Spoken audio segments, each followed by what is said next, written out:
형제들아, 내가 당한 일이 도리어 복음 전파의 진전이 된 줄을 너희가 알기를 원하노라. 이러므로 나의 매임이 그리스도 안에서 모든 시위대 안과 그 밖의 모든 사람에게 나타났으니 형제 중 다수가 나의 매임으로 말미암아 주 안에서 신뢰함으로 겁없이 하나님의 말씀을 더욱 담대히 전하게 되었느니라. 아멘. 지난주일 이 시간에 우리는 감옥에 갇힌 바울이 빌립보 교회를 향해서 품었던 그 기쁨의 간구, 그리고 복음 안에서 이루어지는 참된 사귐, 코이노니아에 관해서 말씀을 나누었죠. 은혜에 참여한다는 것이 무엇이냐? 코이노니아 한다는 것이 무엇이냐? 내 개인의 욕망을 채우는 어떤 종교적인 혜택, 그 혜택 클럽에 가입하는 것이냐? 아니라고 말씀드렸습니다. 진리를 위해서 고난받는 자리에 함께 서는 치열한 연대가 바로 코이노니아다. 이것을 우리 지난주 말씀을 통하여서 확인하였죠. 오늘 본문 말씀은요, 이 고난의 자리, 특히 바울이 갇혀있는 로마의 감옥이라고 하는 이 현실을 주목해 보도록 하는 것이 오늘 본문의 내용이 되겠습니다. 12절 말씀에 보니까요, 사도 바울이 이렇게 선언하고 있죠. 형제들아, 내가 당한 일이 도리어 복음 전파의 진전이 된 줄을 너희가 알기를 원하노라. 세상의 상식으로 볼 때요, 감옥은 어떤 곳입니까? 철저한 단절의 공간이잖아요. 자유가 박탈되고 모든 계획을 세상에서 내가 이렇게 자유롭게 다닐 때 세웠던 계획은 거기서 딱 중단이 돼버리는 것이죠. 오늘날 이 고대 옥중 편지, 그리스 로마에서 고대 그리스 로마 시대 때 쓰여졌던 옥중 편지가 이렇게 발견이 돼서 그것을 읽어볼 수가 있습니다. 이걸 읽어보면은요, 참 딱한 내용들입니다. 한마디로. 오늘날 우리가 옥중 편지, 옥중 서신을 받아가지고 읽는다고 생각을 해보십시오. 딱하지 않겠습니까, 내용이? 그러니까 자기 억울함과 비통함, 비참한 옥중 생활에 고통이 이렇다 막 호소하면서 높으신 분한테 높으신 분이시여, 날 좀 봐달라. 당신은 나를 구원해 줄 수 있지 않느냐? 이런 얘기, 이런 그 탄원을 하지 않겠습니까? 보면은 참 딱하고 안타까운 내용이라는 것이죠. 사도 바울의 편지, 이 옥중서신을 읽어보면은요, 에베소서도 그렇고 빌립보서도 그렇고 골로새서도 그렇고 빌레몬서도 그렇고 다 그렇습니다. 사적인 어떤 불평이라든지 절망이라든지 호소라든지 이런 게 딱히 등장하지 않는다라고 하는 것이에요. 이 사도 바울이 옥중서신에서 보여주는 관심사란 무엇이냐? 복음 전파가 어떻게 진전되느냐? 이것만이 사도 바울의 관심사라고 하는 것이에요. 여기서 진전이라고 우리말 성경에 번역되어 있는 헬라어 프로코페라고 하는 단어인데요. 이 프로코페라고 하는 말은요, 원래 앞을 가로막는 나무나 장애물들을 베어내면서 길을 개척해 나가는 그런 군대의 진군, 전진, 이것을 가리키는 말이 이 프로코페, 전진이라는 말이거든요. 근데 지금 사도 바울이 당신의 이 투옥 상황에 대해서 오히려 복음의 진전이 되었다는 것이에요. 어떻게 그럴 수가 있습니까? 이 거침없는 진전을 지금 이뤄냈다는 것이거든요. 투옥이 됨으로 말미암아 모든 게 다 막혀 있고 지금 장애가 된 것 같은데 거침없는 진전을 이루었다, 돌파를 이루었다, 지금 이렇게 말씀을 하고 있다는 것이에요.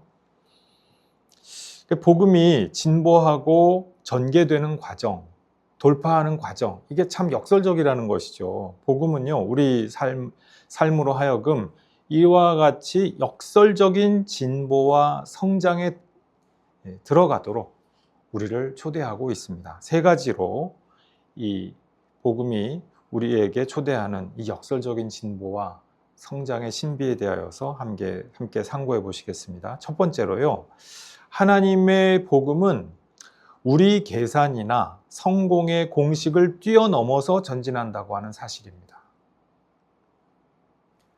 우리가 성공하려면 이렇게 해야 돼. 내가 뭔가 진보하고 내 일에 좀 전진하려면 이렇게 해야 돼. 계산이 딱 나오지 않습니까? 이거는 성공각이야. 그런데 지금 사도 바울의 상황을 보십시오. 지금 감옥에 갇혀 있잖아요. 이것은요, 우리 시각에서 볼 때는 명백한 실패 아니겠어요? 우리가요, 예수 잘 믿으면 세상에서도 승승장구하고 권력도 얻고 부자가 돼. 이런 공식을 은연중에 당연시하는 경향이 있어요. 우리가 세상에서 살아갈 때 꼬리가 돼서 뭐해?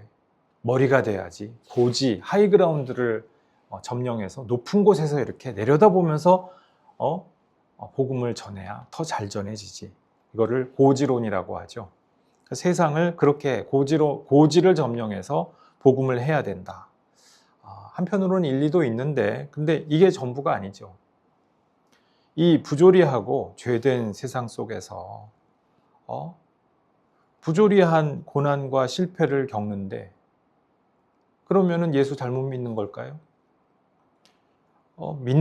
믿음으로 사는 자는 만사형통하리라 그럽니다. 기도만 하면은 만사형통. 무슨 일을 만나든지 막 만사형통. 그렇습니까? 사도 바울의 생애를 보십시오. 사도 바울의 선교 여행 그 여정을 보십시오. 데살로니가에서도 어떻게 돼요? 막 만사형통했어요. 내가 너희에게 가고자 하는 길을 여러 차례 구하였으나 어떻게 했다고요? 막 만사형통해서 여러 차례 기도하였으나 허락하지 아니하시는지라. 기도하는데 허락하지 아니하셨다 했어요. 그럼 사도 바울이 예수님을 잘못 믿은 겁니까? 사도 바울이 여러분에게 가고자 하였으나 기회를 얻지 못하 기도하고 또 구하고 또 기도하였으나 어떻게 해요? 기회를 얻지 못하였다. 우리가 기도하면 곧바로 만사형통일까요?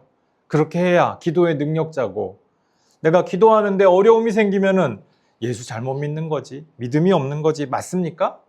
모든 문제가 우리가 생각하고 계획한 그 해피엔딩에 이르지 않으면 하나님이 우리를 버리신 것일까요? 하나님이 우리를 더 이상 함께 하시지 않는 것일까요? 하나님이 그렇게 단순한 분이 아니라는 거예요. 우리 인간의 계산과 계획과 프레임에 갇혀 계시는 분이 아니라고 하는 사실입니다. 사도 바울을 보세요. 지금 사도 바울 당신 자신의 매임에 대해서 얘기하잖아요. 감옥에 투옥되어 있는 처절한 상황에 대해서 말씀하잖아요. 그런데 지금 12절 말씀에 뭐라고요? 오히려 이것이 어떻게 됐다고요? 도리어 진전이 되었다. 프로코페, 돌파가 되었다. 지금 이렇게 말씀하거든요. 이게 불운이다. 선교의 좌초다. 신앙의 실패다. 이런 식으로 말씀하지 않는다는 거예요. 내가 예수를 잘못 믿었다. 회개한다. 이렇게 말씀하지 않는. 13절 말씀에 뭐라고 말씀합니까? 이러므로 나의 매임이 그리스도 안에서 모든 시위대 안과 그 밖의 모든 사람에게 나타났다라고 그렇게 지금 선교 보고를 하고 있어요. 참 역설적인 보고죠. 지금 감옥에 갇혀 있는 분이 선교 보고를 하고 있는 거예요.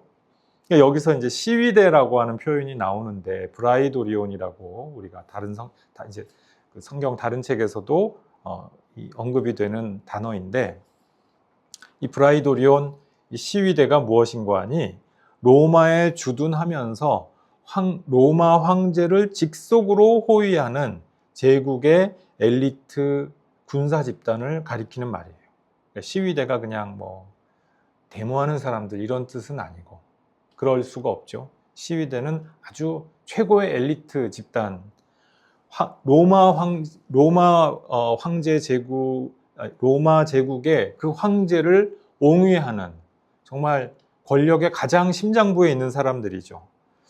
자, 세상의 논리로 치면은요, 사도 바울이 감옥에 갇히면은 이거는 선교의 흑자예요, 적자예요? 그냥 적자인 정도가 아니라 치명적인 적자겠죠. 평판에도 타격을 입을 것이고, 손과 발이 묶이니까 아무것도 못하니까 그것도 적자일 테고. 그런데 결과가 어떤가 보십시오. 지금 시위대가 누구라고요? 제국의 심장부에 있는 사람들이에요. 사도 바울이 다소의 바울이잖아요. 로마 제국의 식민지들 중에서도 변방이에요. 유대는 변방 중에 변방이거든요. 조그만 지역이란 말이에요.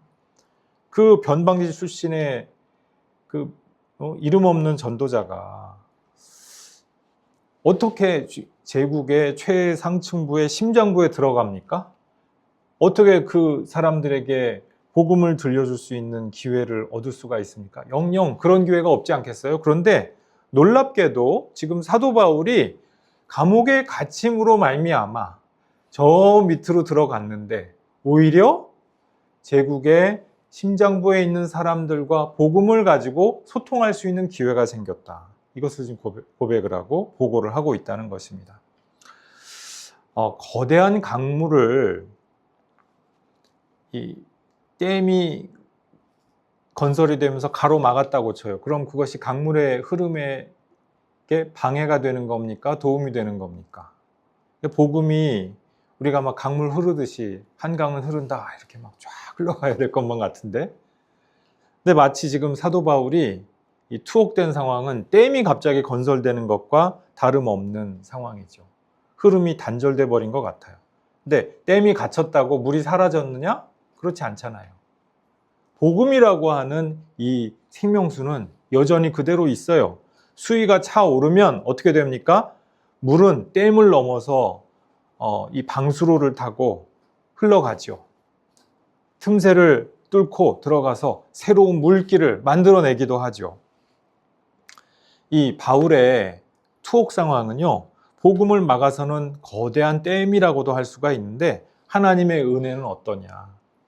인간의 계산기로 두드려 볼 때에는 이거는 댐은 그냥 망조야, 거대한 적자야, 이건 낭패야 라고만 생각이 되는데 하나님의 은혜는 어떻게 되냐? 그 결핍과 단절의 공간을 풍요롭게 채워주시는 거예요. 시위대라고 하는 제국의 심장부에 속한 사람들과 그 소통하는 과정에서 가장 제국의 그 심장부로 복음이 풍요롭게 흘러갈 수 있는 기회가 되고 있다는 것이에요.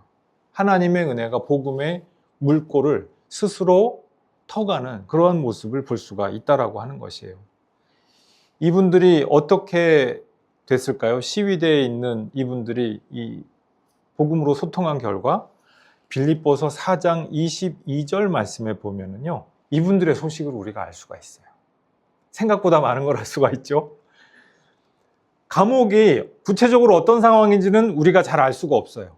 막 여러 가지 차원과 여러 가지 수준의 감옥이 있단 말이에요.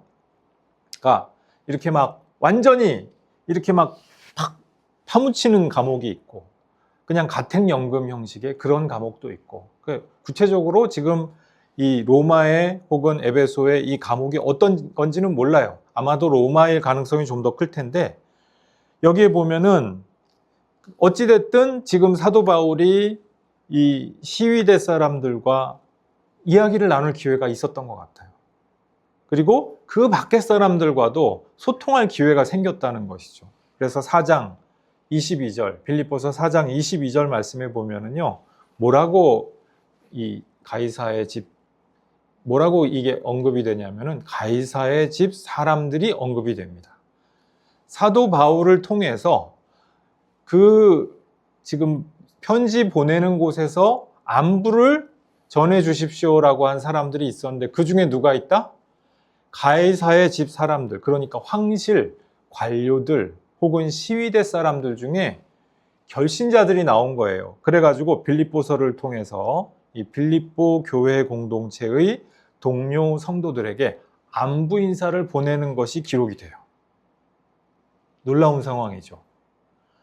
세상에 경제적인 계산, 등가 교환 막 이런 걸로만 생각하면 이건 끝장이에요. 어떤 돌파구도 없는 그냥 낭패예요. 난파예요. 파선이에요.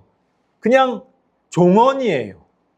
그렇지 않습니까? 그런데 하나님이 이 상황을 어떻게 바꿔주셨나 보십시오. 거기서 황실 사람들이 예수님을 믿게 되는 놀라운 역사가 나타난다는 것이에요. 복음이 스스로 장애물을 베어내면서 그야말로 진전하고 돌파하고 프로코페를 이루는 그런 지금 놀라운 역사가 나타난다고 하는 것이에요. 우리가요, 주님의 복음에 궁극적인 관심을 두고 우리의 궁극적 관심을 복음에 두고 살아가기 시작하면 어떤 일이 일어날까요? 궁금하지 않으세요? 우리의 삶을 하나님의 복음에 의탁하면, 예수님께 우리의 삶을 의탁하고 그리스도 안에 우리가 거하기 시작한다면 어떤 일이 벌어지느냐? 바로 이와 같이 신기한 일들이 일어나게 될 것입니다. 복음을 따라서 우리의 삶의 서사가 펼쳐지도록 할 때 어떤 일이 벌어지느냐? 정말로 우리의 삶에서도 글자 그대로 복음의 진보가 나타나게 될 것입니다. 다 끝났다고 생각이 될 때, 다 막혔구나, 절망할 수밖에 없고 실망할 수밖에 없는 바로 거기서 하나님이 신기하게 놀랍게 일하고 계심을 경험하게 될 것입니다. 이것을 오늘도 하나님께서는 우리에게 약속하고 계십니다. 자, 두 번째로 복음의 진전은요, 인간의 종교적인 본성을 허물고 참된 계시를 드러낸다라고 하는 사실이에요. 인간이 만든 모든 종교의 밑바탕에는요, 고난을 회피하고자 하는 욕망이 있어요. 그리고 힘을 쟁취해서 자기 안전 보장을 하려고 하는 그런 본성이 깔려 있다 할 수가 있습니다. 좀 힘있고 화려하고 자유로운 그런 존재, 그것을 신이라고 부르고 절대자라고 부르고 싶어 하죠. 나의 문제를 막 이렇게 단번에 그냥 뻥 하고 해결해 줄 그런 압도적인 권력을 사실 원하고 있는 것이죠. 그래서 인간이 정말 인간의 이 유구한 종교사, 인류가 존재하면서부터 계속 존재해온 이 인류의 종교사에서 끊임없이 신을, 하나님을 내 입맛에 맞는 종교적인 우상으로 이렇게 환원하고 축소하려는 경향이 있습니다. 그것이 인간 본성이에요. 그래서 칼뱅 선생이 말씀한 유명한 말이 있죠. 유명한 표현이 있죠. 인간의 마음은 뭐라고요? 우상 공장이라고요. 끊임없이 우상을 찍어내는 우상 공장이다. 이렇게 재미있는 표현을 하신 적이 있습니다. 그런데 예수 그리스도께서 이 세상에 현존하는 방식은 달랐어요. 예, 화려하고 막 휘황찬란한 그런 어떤 궁전이 아니라 낮고 천하고 어두컴컴하고 적막에 쌓여있는 말구유로 오셨죠.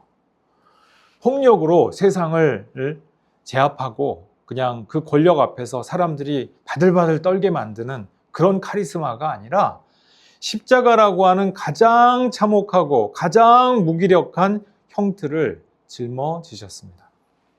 사도 바울의 길도 보십시오. 사도 바울이 지금 어떻게 합니까?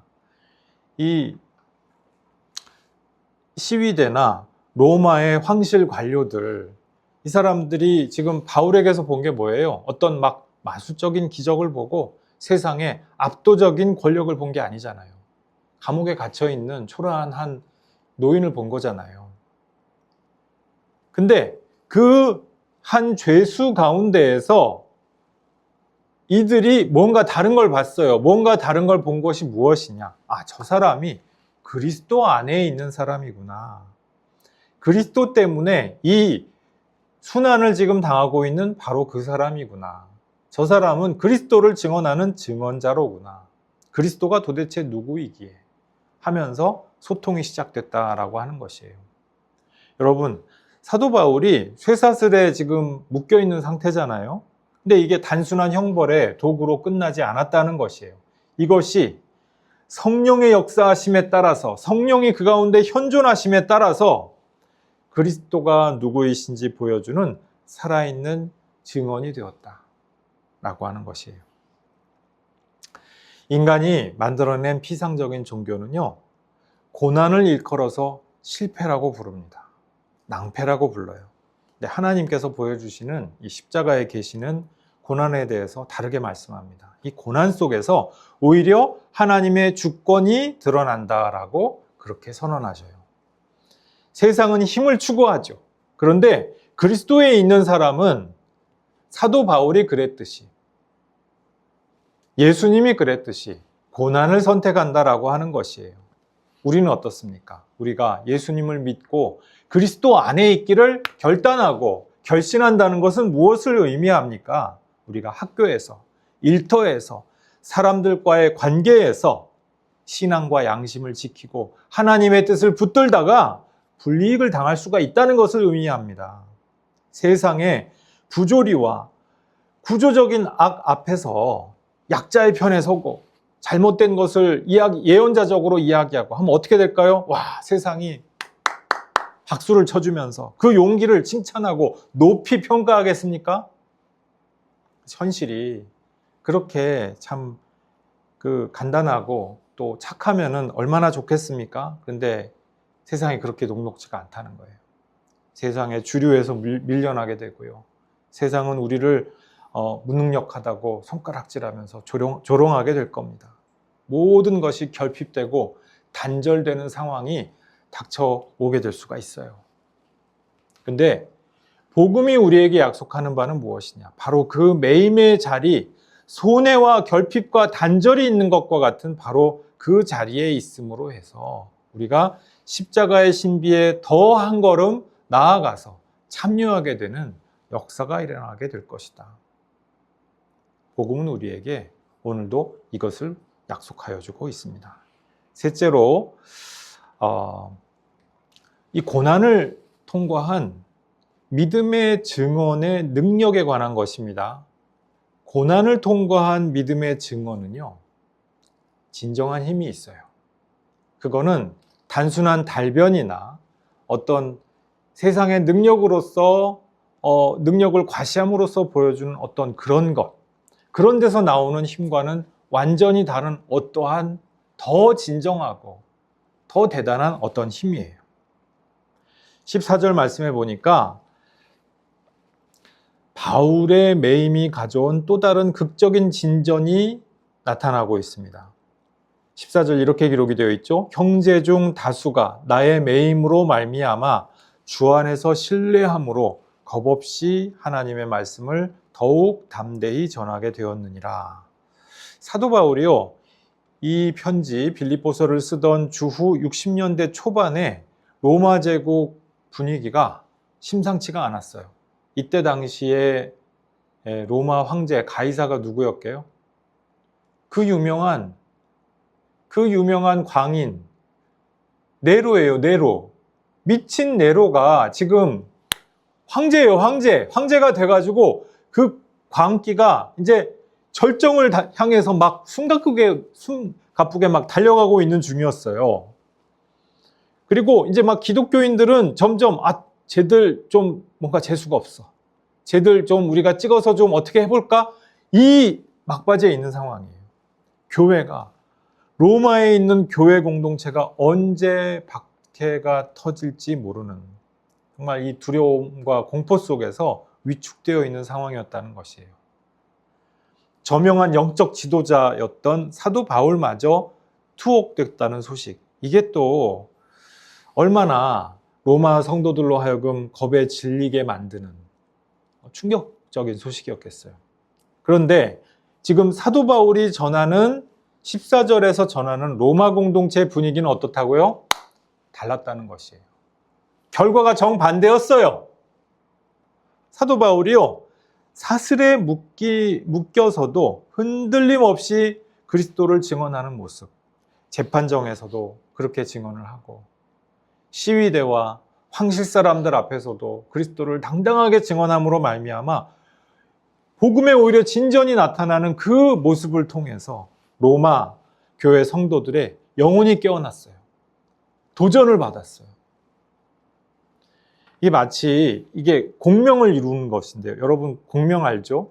소리굽쇠를 통해서 이 U자형으로 이렇게 되어 있는 그 굽쇠 있잖아요. 한쪽을 땡 때리면 어떻게 되죠? 나머지 한쪽에서도 이쪽에서 때린 이 울림이 전해지고 땡, 땡 이렇게 전해지지 않겠어요? 공명이죠. 하나를 두드려서 진동하면은 같은 주파수로 공명하면서 소리를 이렇게 배가시키는 것을 우리가 볼 수가 있어요. 진리를 위해서 고난받는 한 사람의 존재, 한 사람의 그 증언, 그것이 바로 그와 같은 힘을 갖는다는 것입니다. 그러면요, 그 옆에 있었던 귀가 있고 눈이 있고 그것을 들을 심령이 열려있는 사람들은 같은 주파수로 공명하기 시작해요. 소리를 낼 수가 있게 됩니다. 진리를 위해서 고난받는 한 사람이 묵직한 그 진동을 세상에 발산을 할 때 두려움에 떨고 있던 공동체의 영혼들을 같은 주파수로 진동하도록 그렇게 깨어나게 만들었다라고 하는 것이에요. 로마 성도들이 이 공포에 갇혀 있었죠. 그게 그냥 그대로 있었으면은 폐쇄적인 자아로 그냥 이렇게 움츠러들 수가 있잖아요. 난 쉽고 나는 나지 뭐. 나는 나 혼자 평안해야지 뭐. 응? 남들은 고난 받든 말든 나는 내가 좋은 게 최고지 뭐. 여러분 어떻습니까? 이 세상의 고난 앞에서 폐쇄적인 자아로 움츠러드는 것이 맞아요? 맞아요? 틀려요? 어떨 것 같습니까? 지금 사도 바울이 고난을 통과하면서 진정한 증언을 하니까 이것이 여기에 공명을 하면서 어떠한 반전이 일어나고 있죠. 겁없이 담대하게 말씀을 전하고 사람들에게 진정한 평화의 복음을 증거할 수 있는 그야말로 거룩한 전염이 그 가운데서 일어나게 됐어요. 우리의 신앙이 그냥 나 혼자만 내적으로 평안하기 위해서 그 종교 생활하고 신앙 생활하는 게 그게 답니까? 그것도 이유가 하나가 될 수는 있는데 그게 다여서는 곤란하지 않겠어요? 이게 너무 폐쇄적이지 않습니까? 우리의 믿음과 삶의 증언이 진정 공명을 일으키고 복음에 개방적으로 참여하게 되고 우리 이웃들로 하여금 울림이 있는 삶의 전환이 나타나는 것, 우리 삶의 삶 가운데서 복음의 진보가 나타나게 되는 것. 와, 저 사람은 복음을 붙들고 살더니 사람이 달라졌어. 저 사람이 예전에는 말투도 아주 그냥 네 가지가 없었는데 어떻게 저렇게 사람이 예의 바르고 친절해졌지? 저 사람이 막 예전에는 사람을 들들 볶고 이상했는데 와, 어쩜 저렇게 사람이 온유하고 저렇게 잘 섬기지? 복음을 붙들고 사는 사람은 울림이 있는 거예요. 삶의 공명을 일으킬 수 있는 사람이 되는 겁니다. 이거는 가스라이팅하고는 다르죠. 가스라이팅은 사람을 말로 막 그렇게 올가매가지고 이상하게 올가매는 거잖아요. 복음의 공명은 그게 아니라고요. 울림이 있어요. 사람을 그냥 혼을 싹 빼가지고 이상하게 만들어가지고 내가 부리는 수족으로 부리는 내 꼭두각시로 만드는 그런 게 아니에요. 영적인 주파수가 딱 맞는다니까요.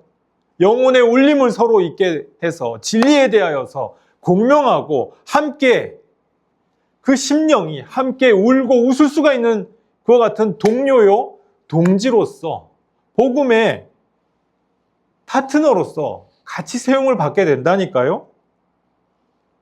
우리가 복음을 믿는다라고 하는 이 삶의 서사는요, 거룩한 공명을 수반하는 것이 너무나도 자연스러워요. 당연한 거예요. 내가 내 폐쇄적인 내 안으로 굽어들어서 나 혼자 나는 나니까 나 혼자 평안하면 좋지 뭐. 교회 오면은 약간 그 교양을 추구하고 그러다가 집에 가선 또 내 마음대로 놀고 좋지 뭐. 마음이 평안해. 나의 마음이 늘 평안해. 이게 맞아요? 그게 다가 아니에요. 그게 없는 것은 아니나 복음은 그거보다 훨씬 크고 훨씬 위대한 거예요. 훨씬 큰 거예요. 훨씬 고상하고 훨씬 숭고한 어떤 것이에요. 복음은 공명이 있습니다. 우리가 그리스도인으로서 당연히 감당해야 할 그 몫의 매임을 회피하지 않고 기꺼이 감당하려고 할 때 우리가 속한 삶의 자리에서 우리의 일터에서 학교에서, 사회에서, 우리의 모든 관계 가운데서요, 복음의 거룩한 울림이 있게 될 것이다. 사도 바울은 오늘 우리에게 이것을 보여주고 있습니다. 교우 여러분, 사도 바울의 이 감옥, 수감은요, 끝이 아니었어요. 그렇죠? 하나님께서 우리가 생각지 못했던 방식으로 일하시는 새로운 무대의 시작이었습니다. 세상의 관점에서는 모든 것이 단절되고 종결되는 상황이죠. 하지만 하나님께서는 그 닫힌 공간을 뚫고서 로마 제국의 심장부를 향해서 멈출 수 없는 복음의 진전을 이루어내십니다. 우리의 삶에도요, 때때로 질병과 재정의 위기가 닥칩니다. 관계의 단절, 신앙의 양심 때문에 여러 가지 원치 않는 매임의 순간들이 우리의 삶에 닥칩니다. 그 쇠사슬의 매임 앞에서 절망하거나 타협하지 않으시기를 주님의 이름으로 부탁드립니다. 예수님의 복음을 신뢰하고 그분이 여러분의 삶의 서사를 펼치시도록 한번 신뢰함으로 맡겨보시기를 부탁드립니다. 여러분이 주님에 있는 것이 세상 가운데서 나타날 때 그 어떠한 고난의 자리도 여러분을 망하게 하지 못할 것입니다. 도리어 그 일을 인연하여서 도리어 복음을 진전시키시는 거룩한 반전의 무대를 하나님께서 친히 펼쳐 주실 것입니다. 도리어 진전을 이루게 하시는 하나님의 역사가 우리 삶 가운데 충만히 임하게 되시기를, 교우 여러분들 모두가 이 충만한 복음의 은혜를 누리게 되시기를 주님의 이름으로 축원합니다. 기도하시겠습니다. 우리에게 은혜 주기를 기뻐하시는 주님 감사합니다. 사도 바울이 투옥을 당하여서 모든 것이 끝난 것 같아 보이고 모든 것이 막히고 단절되고 결핍된 것 같아 보일 때, 낭패를 당한 것 같아 보일 때 오히려 그 가운데에서 도리어 진전을 이루시는 하나님의 놀라운 그 손길을 우리가 보았습니다. 아버지 하나님, 우리의 심령 가운데, 우리의 삶의 자리 가운데 이처럼 복음의 진전이 이루어지기를 소망합니다. 아버지 하나님, 우리 가운데 여러 가지 어려움도 있고 낙심스러운 일도 있고 괴로운 일들이 있습니다. 주님, 그러나 그 가운데서 우리가 좌절하거나 꺾이지 않게 도와주시옵소서. 주님을 바라보며 주님의 기적과 활동하심과 주님의 신비로운 일하심을 기다리게 하옵소서.